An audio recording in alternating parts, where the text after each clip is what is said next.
The maternity hospital was filled with silence, broken only by the steady drip of IVs and the distant echo of footsteps in the long corridors. In one of the wards, dimly lit by a ceiling lamp, a young woman lay on the bed. Her face was pale and exhausted after long hours of labor. Her hair clung damply to her temples. She stared into one spot, as if into emptiness, unable to raise her eyes to the door. Her heart beat heavily, anxiously. The door creaked open, and a doctor entered, a tall man in a white coat, with a cold, almost stone-like expression. In his hands he held the newborn's medical chart. The woman lifted her gaze and clutched the blanket tightly. By the window stood her husband, strong, stern, with a deep frown on his forehead. The smell of tobacco still lingered in the air. He had been smoking outside moments earlier. "Your child was born alive," the doctor said dryly, as though reading the result of an analysis. "But he has a serious pathology, a congenital facial deformity." The words fell into the air like a stone into water. The woman flinched and pressed her hands to her chest, as if trying to shield her heart from a blow. Her husband's brow furrowed sharply, and he turned to the window. "What kind of deformity?" she whispered, her voice trembling more with fear than curiosity. The doctor shrugged, eyes still on the papers. "The nasal septum is deformed, the jaw displaced, the face asymmetrical. It can only be partially corrected after a series of complex surgeries. And even then the outcome is not guaranteed. Psychologically and socially, such a child will have a very hard life. Think carefully whether you are ready to take on such a burden." The words sounded like a sentence. The man stepped forward, nervously rubbing his hands together. "And if we can't cope?" he asked, avoiding his wife's eyes. "There is a procedure for refusal, isn't there?" The doctor gave a short nod, as if discussing something routine, not a human fate. "Yes. You may leave the child. The state will take custody. A decision must be made as soon as possible." The woman felt tears welling up. Inside she was torn apart. Her mother's heart demanded, "See him. Hold him. Press him to your chest." But another voice, cold, foreign, already whispered, "How will he live? How will people look at him? How will we endure the neighbors' laughter? What will our relatives say?" "I want to see him," she forced out with difficulty. The doctor exchanged a glance with the nurse. A moment later the nurse entered, carrying a small bundle. The woman reached out her hands, and the baby was placed on her chest. He was tiny, fragile, his red wrinkled skin trembling as he whimpered softly. And yes, his facial features were distorted, unusual. But in that moment, to his mother, he was simply her son, her flesh, her blood, her heart. She touched his tiny fingers, and the baby squeezed her hand tightly. Tears ran down her cheeks. He's alive. "He's mine," she whispered. But the husband suddenly came closer, his face twisted with anger and fear. "Look at him," he hissed.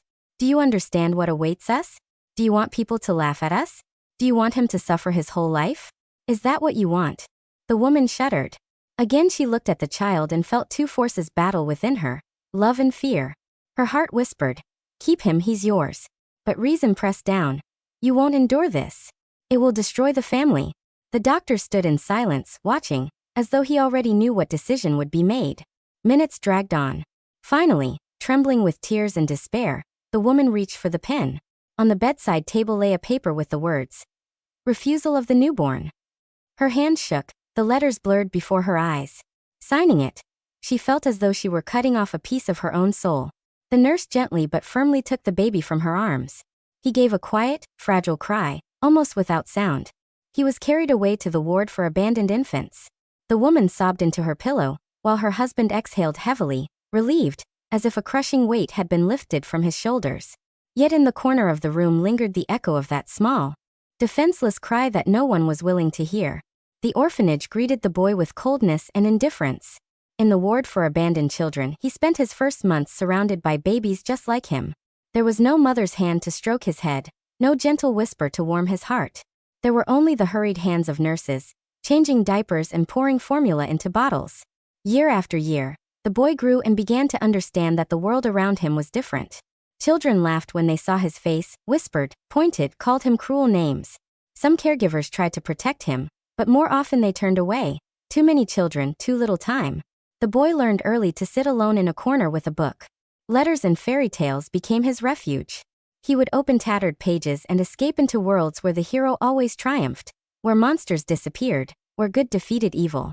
But every time he closed the book, reality dragged him back, to gray corridors with peeling walls and foreign glances, filled with pity or mockery. At night he often cried quietly into his pillow so no one would hear. But inside slowly, strength was being born. He repeated to himself over and over. They think I'm weak. They think I'm nothing. I'll prove them wrong. These words became his mantra. And though the thought that his own parents were the first to turn away from him hurt the most, that very betrayal forced him to endure. He decided he would never again depend on anyone's pity. As a teenager, he stumbled upon something that changed his life forever. In the orphanage auditorium stood an old piano, scratched, dusty, out of tune. One day, running from his peers' mockery, he hid there. His trembling fingers, still hot with anger, accidentally pressed a key. A dull, yet alive sound filled the room. He sat down and pressed another, then another. In those sounds he felt something he had always been missing: sincerity. Music did not look at his face, did not judge, did not laugh. It accepted him completely. From then on, he came to the hall every evening, teaching himself to play. By ear he repeated melodies from the radio, picked out chords. Sometimes he stayed until dark, until the caregivers drove him to bed. His fingers grew used to the keys, and his heart filled with new meaning. A few years later, a volunteer appeared in the orphanage, a music school teacher. Hearing the boy play, he was astonished. "You have talent," he said quietly. "A real one." For the first time, the boy heard recognition that he could be more than just the ugly child. The volunteer helped him enter music school. There, the young man found himself among people who listened to his music, instead of staring at his face. He threw himself into study with hunger. Hours at the instrument became his very breath. Each note was a cry of his soul, each melody something he could never put into words. Music became his voice, his salvation, his weapon against pain. And day by day he felt. He was no longer the abandoned boy. He was becoming a man impossible to ignore. Years passed. His name became known not only at the music school, but far beyond. His first concerts were modest, small halls, old instruments, audiences of students and teachers. But each time he sat at the piano, something extraordinary happened. People who expected dry classical pieces suddenly found themselves frozen, caught in the raw force of his playing. In every chord they heard the pain of a forsaken child, and the strength of a man who survived. His music was a confession. It needed no words, asked for no pity.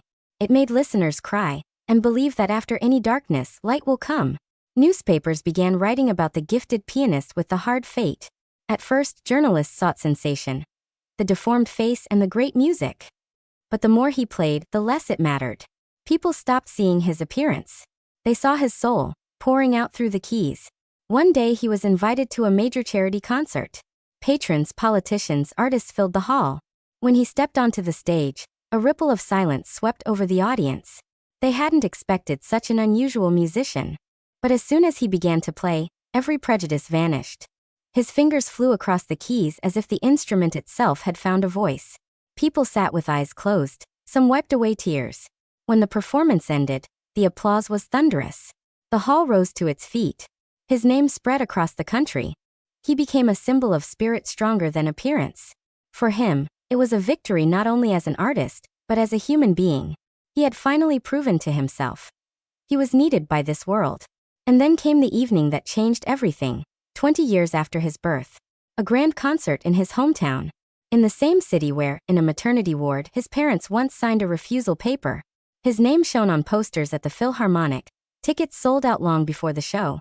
In the first row sat his parents, gray-haired, aged, their faces lined with years of doubt and memories. They had learned of the concert by chance. Yet some tormenting feeling had driven them to come. Perhaps hope that their son would forgive. Perhaps fear of facing the one they had rejected. When the musician stepped onto the stage, the lights illuminated his face. And for a moment, everything repeated, just as it had 20 years earlier. The mother shuddered, her heart clenched. The father turned pale. But now, before them stood not a helpless infant, but a man welcomed by an entire hall. He sat at the piano. Silence. The first notes poured out, carrying his entire life. The pain of rejection, the loneliness of childhood, hope, struggle, victory. Every chord was an answer to their choice long ago. The mother wept, tears running down her cheeks. The father gripped the armrest so hard his knuckles whitened. They understood. Their son had grown despite everything. More than that, he had become great. When the last note faded and the hall erupted in applause, he lifted his eyes and looked into the first row. Their gazes met. For an instant, time stopped. He could have turned away, could have smiled with contempt. But instead, his face lit with a quiet, gentle smile, forgiveness. His parents froze. They realized this look was the harshest judgment of all. For forgiveness was heavier than guilt.